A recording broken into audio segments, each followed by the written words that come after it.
this team to where they are now. Now, there are also players that were added during the offseason as well. Can't forget about Raymond Felton. He started off as a gem during the season. Jason Kidd was lights out from three. Great defender. You got Paolo Prigioni, 35-year-old rookie. Chris Copeland, 29-year-old rookie. Then they added a few more pieces to surround Melo with likes of Rasheed Wallace, Kurt Thomas, and Marcus Camby. Although those guys didn't play as much, they were very integral parts to what the Knicks were doing in the beginning of the season. But then, slowly but surely, the injuries took a toll on the Knicks team. And then, when those guys that came back from injuries, the Knicks chemistry also took a big hit. I'm talking about Amari Stoudemire and Iman Shumpert. When those guys came back, the Knicks kind of sort of took a little dive back to reality. They weren't the same team, and they struggled for a better part of the season. Then something happened. Mysteriously, the entire team seemed as though got hurt. And once that happened, the Knicks started winning more basketball games. From that point on, the Knicks turned their season around with the one key addition, Kenyon Martin. After the Knicks signed him and essentially traded Ronnie Brewer to make room for Kenyon Martin, the Knicks became a better team. They became better on the interior. They became better, a much more tougher team, a better defensive team, a better rebounding team, and that helped the Knicks. Carmelo Anthony's injuries during the season, that kind of hurt the Knicks as well. But when he came back from the last injury after getting his knee drained, that's when he took off, so as did the Knicks. And let's not forget the play of who I think should be Sixth Man of the Year, and J.R. Smith. With all those components, the New York Knicks are sitting pretty as the 2 seed, ready to take on the Boston Celtics in the first round of the NBA playoffs, team that they faced 2 seasons ago and was swept. Is this the same Knicks team? Not at all. Is that the same Boston team they're about to play now? Not at all. Only time will tell, but the playoffs do start on Saturday, and we will see which team is the best. The Boston Celtics this year has had an up and down season, as you can tell with their record of being 41-39 on Wednesday, the current day today. We have to understand that before this season started, a lot of people have the Celtics as possibly a number 2 or number 3 seed. Back in my preseason predictions, I had the Celtics as a number 3 team, as the Indiana Pacers were number 2. So with them being a number 7, it's a great disappointment for them.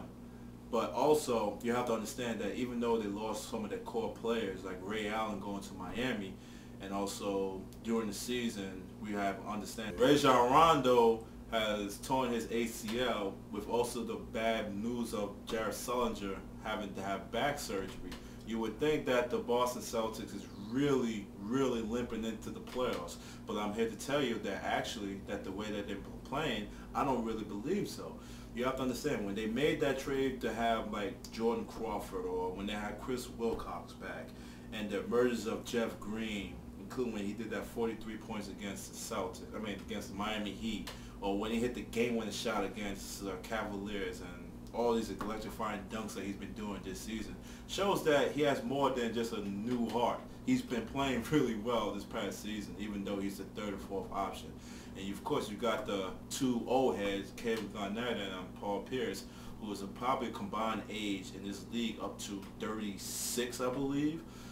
So when you look at all of that, you would say that the Boston Celtics is not really, they shouldn't really be in this position. They should be higher, but since they had an up and down season, there's a reason why they're number 7, and I totally agree with that. But I also believe that with the more roster pieces that's coming in, like Courtney Lees and I mentioned Jordan Crawford and Avery Bradley, finally this will probably be his first stint in the playoffs this year, and he will play a monster role in their hopes of either advancing or might not even make it out of the first round. So, even though when Boston made some key moves to start the season, getting Jason Terry and also seeing the emergence of certain players, Boston has had, like I said before, an up and down season. But going into the playoffs, you could start seeing Boston starting to come back into their own a little bit, like the return of Kevin Garnett after missing 8 games. Paul Pierce playing his usual self, averaging 18, 5 and 5 this year. So even though that Rajon Rondo was hurt this year, it actually made the ball move that much more. It meaning that everybody's getting more touches, and has even raised a question saying when the Boston Celtics won their 5 consecutive games after Rondo's injury, people started to question Rondo, saying, is he a ball hog, or is he just selfish like Stephon Marbury that just wants to get the assist, and if he doesn't get the assist, then he's going to curse at you. People starting to question Rondo about that play, but even though when that has started to die down, Boston starts to struggle. Will that continue to play us? Will the ball start freely moving around when they play the Knicks in the first round? Only time will tell.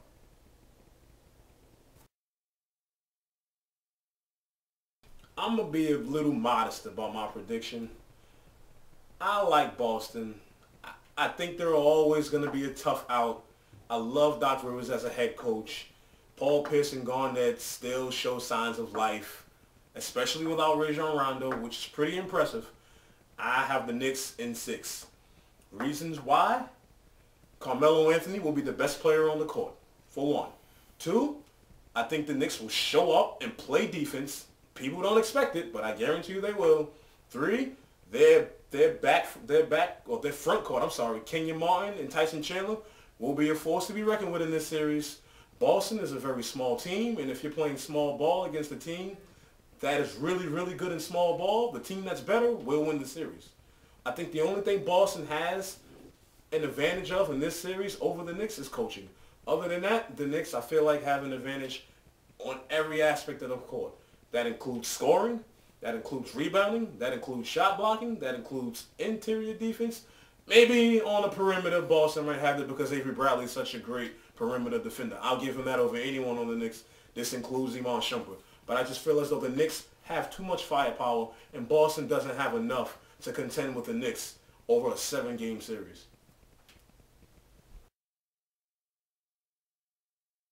Here's my prediction of this series. First of all, both teams are really good basketball teams, I believe. I believe that the Knicks, or what they've done this season, being the 2 seed, even shocked the crap out of me. Like, I didn't expect them to be a 2 seed. I expected this to be happening next year, but great for the Knicks that they had a really good regular season going into the playoffs and position themselves in a way that they could actually be Eastern Conference contenders. But when they play in a team such as Boston, Boston also, I know they're a 7 seed, but I feel that Boston has that thing called experience, and they also just have a team that's been there as a playoff team as a whole, more so than the Knicks have ever did, aside from Tyson Chandler and Jason Kidd. So I'm going to go with the Celtics in this series. And the only reason I'm going by the Celtics is just because of the fact that they have experience.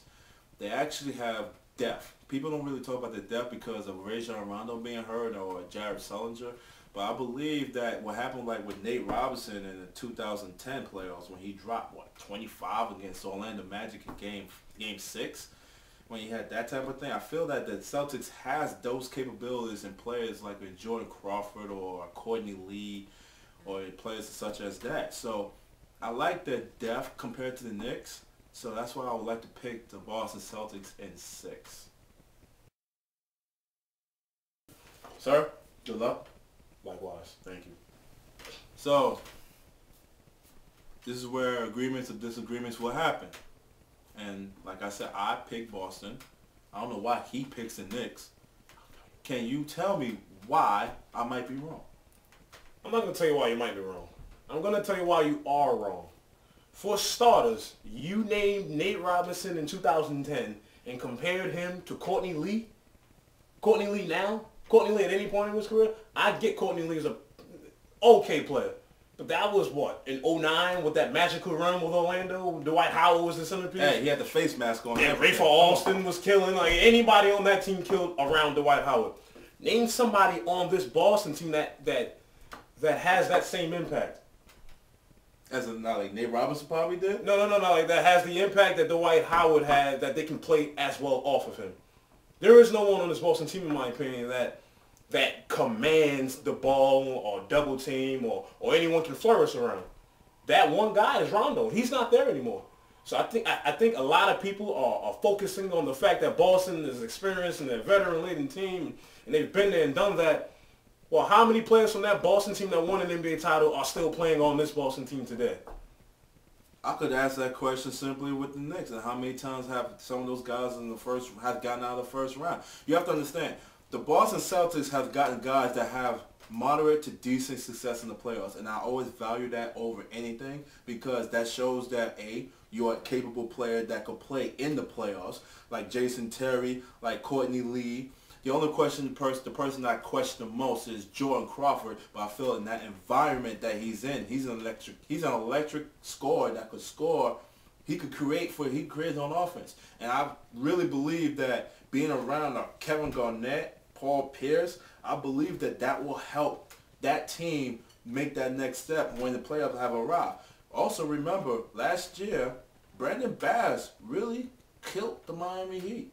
He really hurt the Miami Heat in that series. So I really believe that the Boston Celtics as an environment, as a whole, could do what the Knicks can't do because they have more experience. That experience can get you but so far. You actually have to play the game, all right? That experience it's okay, but you're talking about a 36-year-old Kevin Garnett, a 35 or 36-year-old Paul Pierce. Do you expect them to have the same exact impact that they had 3 years ago, 2 years ago, even last year? Absolutely. Why? How? In what way, shape, or form? Let's not forget how they got those easy buckets. Let's not forget who was orchestrating this whole thing on the court. Not off the court, but on the court. It was Rajon Rondo. Let's not forget Brandon Bass is doing that until Chris Bosh came back. And then when he came back, he was non-existent. Let's not forget that part either. Except for Game 5. That boy killed him. Yeah, Game 5. That was the game Chris Bosh came back, right? Yeah, and then what happened Game 6 and 7? He was there. He was there. He was there. And if you're banking your success on Brandon Bass, Courtney Lee, Jordan Crawford, I think the Knicks have a really good chance to win this series. And that's why I disagree. Because the reason why I'm saying pretty much what we're saying is the supporting cast of the Celtics. But I'm saying is the supporting cast of the Boston Celtics is better than the Knicks. When it comes to the playoffs, let's shake it down right now. J.R. Smith, outstanding. When we put the top 3 of the Boston Celtics and the top 3 of the Knicks, and then you look at from there and you go down and you see the rest of the reserves, Boston has a better supporting cast fit for a playoff to be a better playoff team than the Knicks. You going to really rely on Steve Novak to do something? Are you going to rely on Chris Copeland getting more than 5 minutes in this series? But your bench don't win you playoff series. The bench definitely does. Your main players win you playoff series. They keep you in the game. They keep you close. Who's going to win those playoff games? Kevin Garnett and Paul Pierce? Yes. Are they really? Paul Pierce has done it. Yeah, he has done it. Has. Past tense. It has happened before. This ain't the same Paul Pierce. I'm sorry. Okay. This ain't Paul Pierce from 2008, 9, 10, 11, or even 12. Okay. I'm sorry. This reign that people are talking about, the Boston Celtics, are continuing or will continue past the Knicks. I don't see it. I don't see how it's gonna happen. Especially not the way. That's like you saying Tim Duncan will lead the San Antonio Spurs, and we know how you feel about Tim Duncan and the San Antonio Spurs. I've been proven right again with that, but I'm gonna piggyback on what you just said about you harping on Paul Pierce and Kevin Garnett, leading them to a playoff victory. We look at who the best 3 players on the Knicks: Carmelo Anthony, J.R. Smith, Raymond Felton. You know that if you combine all 3 of those players' first round series wins, 2.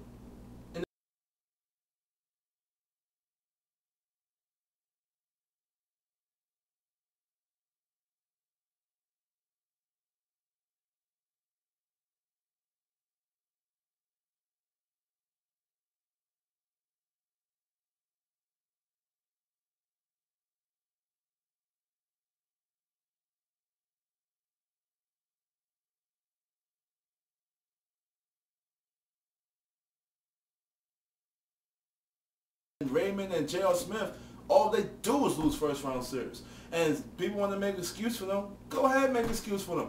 My thing is that I cannot trust a Knicks team that is solely based on their success on J.R. Smith being the number 2 scorer. If he, like we discussed earlier, J.R. Smith is shooting 40%, 42% from the field. He takes the worst 2-point, long 2 jump shot 2s in the league. But once he's on, that man is on. The Knicks are on a different league. So how you know things won't change this year? Because you're basing the fact that the Boston Celtics will advance past the New York Knicks on just two players. Kevin Garnett and Paul Pierce, a year older.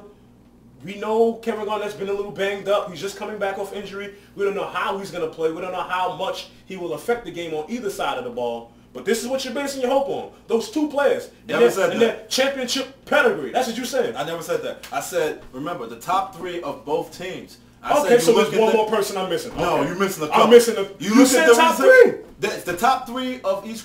Pretty much the top three of both teams will knock each other out. They will pretty much be even kill. I believe they might end up being even kill. It depends, though. This is why I think you're wrong, because J.R. Smith comes off the bench. He provides something that Paul Pierce doesn't provide for Boston. J.R. Smith provides something that Kevin Garnett doesn't really provide for Boston. That's energy.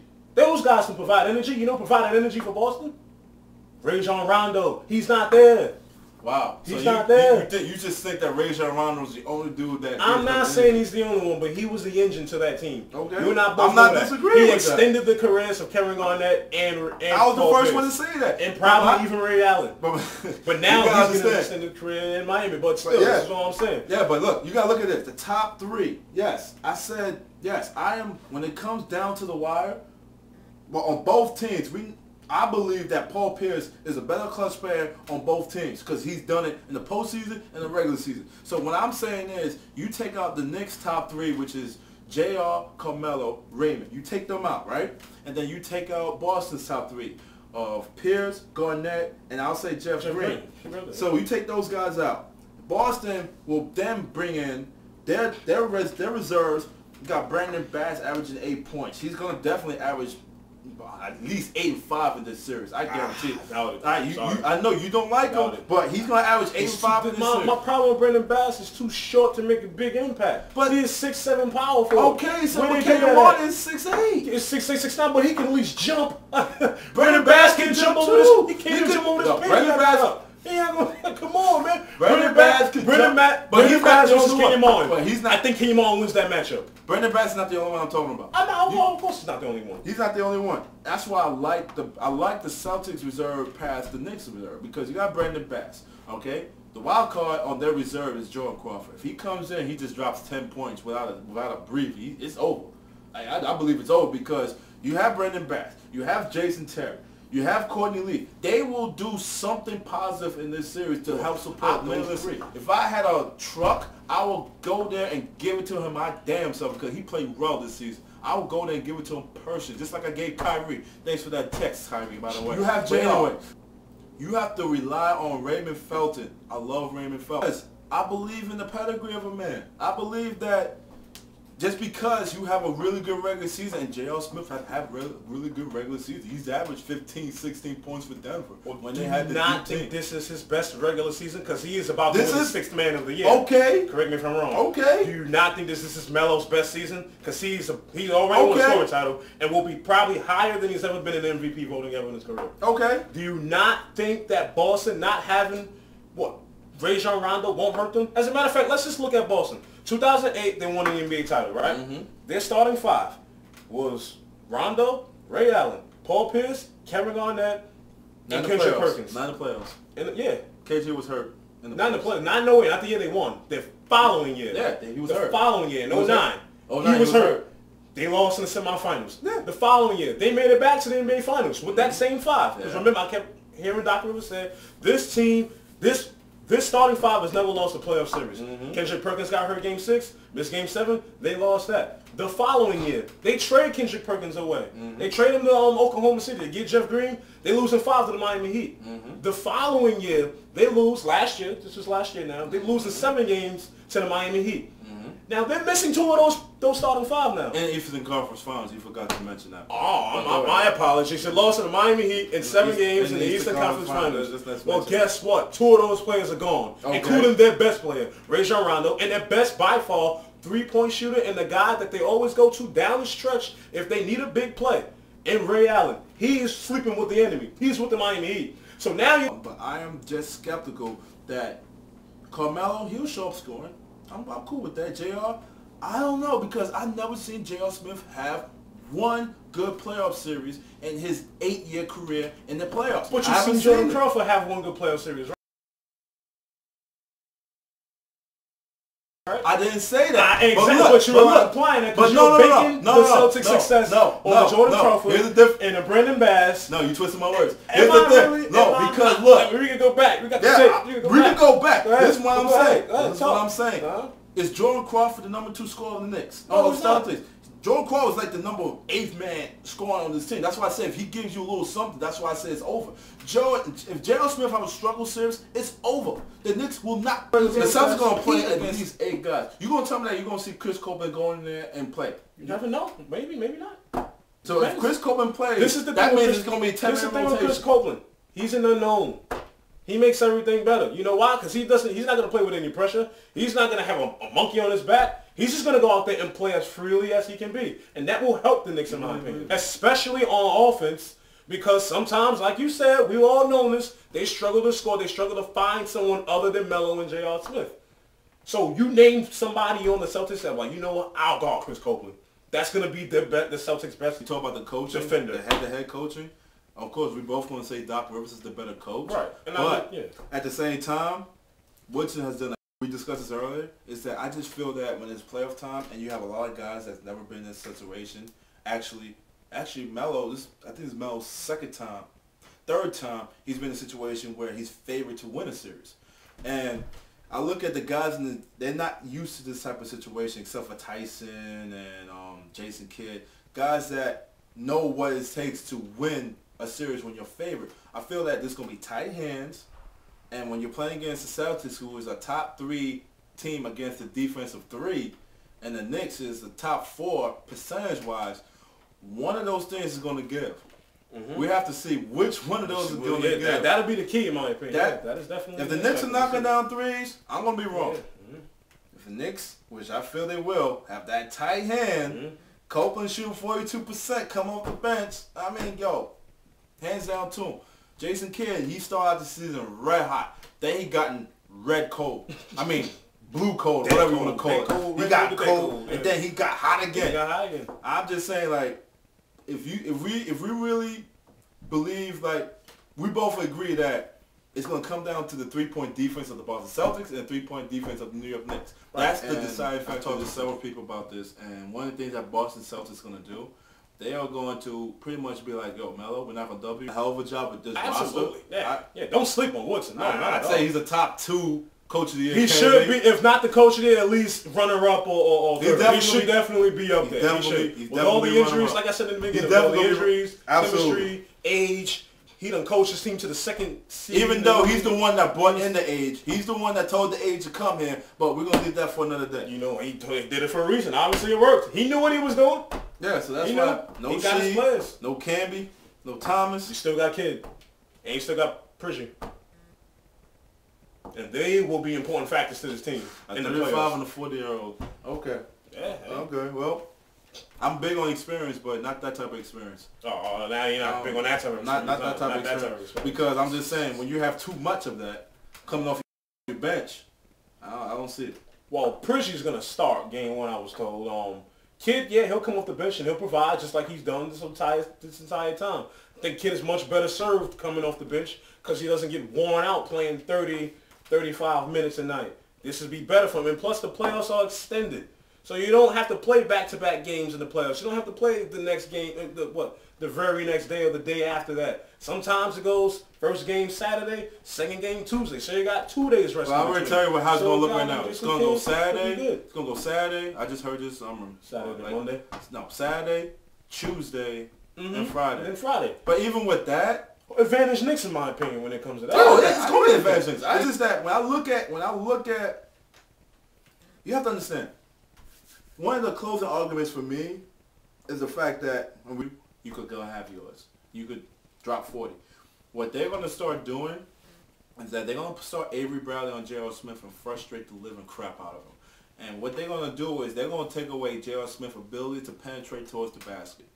And if Avery Bradley does that successfully and J.R. Smith is taking long jump shots, that, I'm telling you, that's what teams are starting to do. I watched what J.R. Smith did against Avery Bradley and the Boston Celtics. Granted, it was the regular season, but it's not like Avery Bradley is gonna go from the best perimeter defender in the league to the best perimeter defender in the league. It's gonna be the same. So it's not like that's going to happen. I seen JR. I saw what he can do against good perimeter defenders. I seen what he can do against bad perimeter defenders. He takes them to the rim. He's bigger than Avery Bradley. That's already an advantage. Avery Bradley will foul more. Avery Bradley has fouled out of some games this year. But his fair share. If they hold that composure, you got like their chances, but I don't see it. This is the good part about the playoffs, though. I don't see it. Adjustments. Adjustments must be made from one game to the next. And who makes the best adjustments? Absolutely. Doc Rivers, the best adjustment in the league probably right now. Yeah, I agree with that. But here's the thing with the Knicks. They see that, we piled up all the technical fouls this game. Mike Woodson, I think, will put his hand down, his arm, his everything, his strong hand, and it will tell them, look, guys, we can't do this. Got to keep our composure. So you have to make that adjustment between the first and the second, or whatever game it happens. If it happens the first game, and they end up losing because of it, I think the Knicks will battle back, and they'll be tested. It's like, all right, we got that out the way. Let's ball out. Is Woodson actually known to do that? Like, Woodson, he'll say this stuff after the game is over. Well, should have done this or should have done that. My question is, will he consistent? Aren't you? Of course I'm talking about regular season. There you go. We're talking about coaching right now, so I can talk about this. Mm-hmm. Even though Mike Woodson against Doc Rivers, he's 6-7 against him all time. 6-7 in the playoffs? No, well, not in the playoffs. I think it's overall. All time. Oh. I do remember the Hawks Celtics series. That's part of it. That's part of it, right? It was 4-3 Boston. That's part of it. Yeah. So Woodson knows a little something. They're pretty familiar. He was coaching with Doc Rivers, but right. I mean, like when I look at it, I don't know. Would he actually say, JR, go to the basket? And will JR actually go to the basket? And then when he go once, will he resort back to the jump shot the next time? You know Mike Woodson's face, right? You know that look. I've seen that shot before. I seen this dude get a technical foul with 2 minutes left to go a game in a 2-point game. And I'm just like, what are you doing? Guys on the Knicks are struggling shooting the ball. Mm-hmm. Melo's going to be like, well, you're open now, but you missed like the last 2. And Novak is nowhere to be found.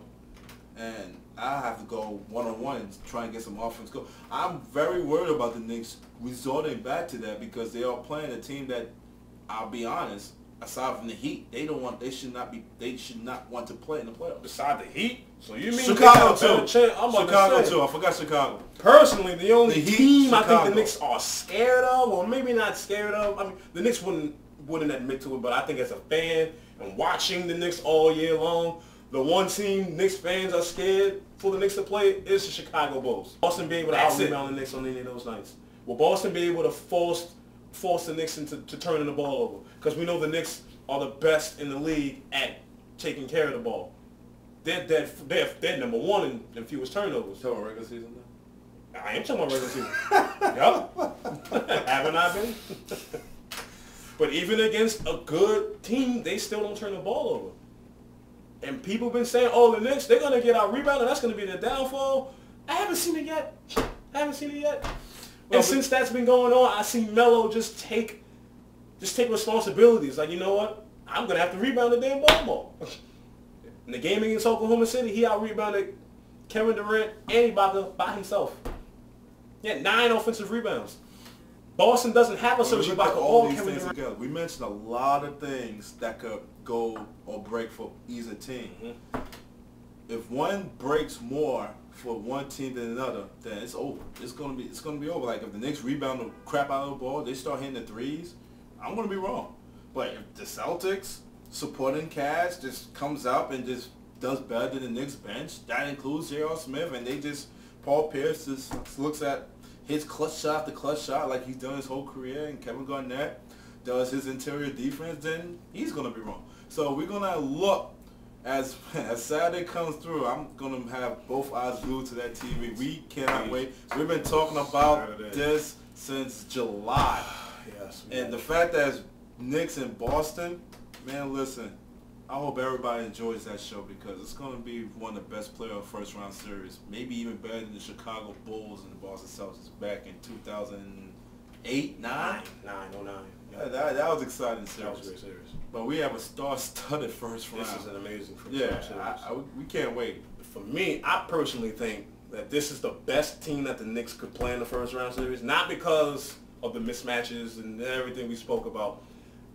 This is based on the fact that Boston has been the beast in the East for 5-6 years since the inception of the Big Three. What a way to get right back in out. addition to Rondo. Yeah, what a way to get back out. What better way than to slay the Giants than to beat them in the first round series after they beat you 2 years ago? Not just beat you, they swept you. Yeah, they embarrassed. Whacked. They embarrassed. After the first 2 games of Boston was close. Those 2 games in MSG. That was embarrassing. Blowouts. That was embarrassing. That made it more embarrassing that you couldn't compete at home, but you competed on the road.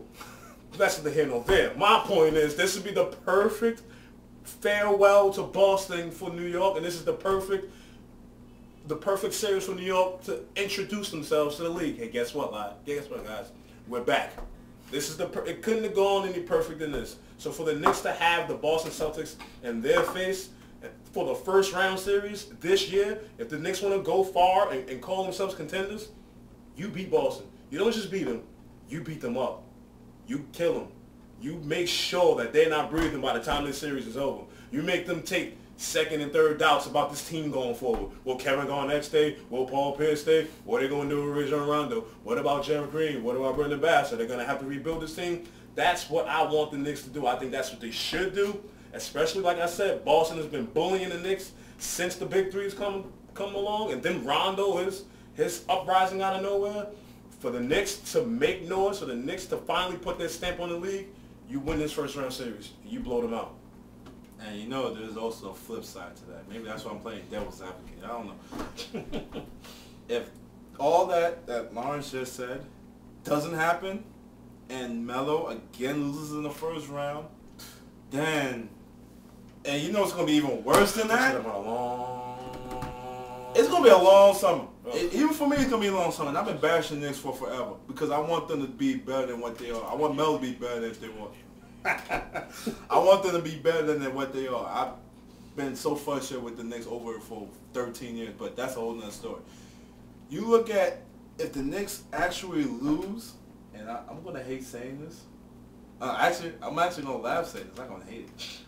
And if Brooklyn end up going to the second round, so the Knicks lose and Brooklyn goes to the second round. Oh, we're going to hear.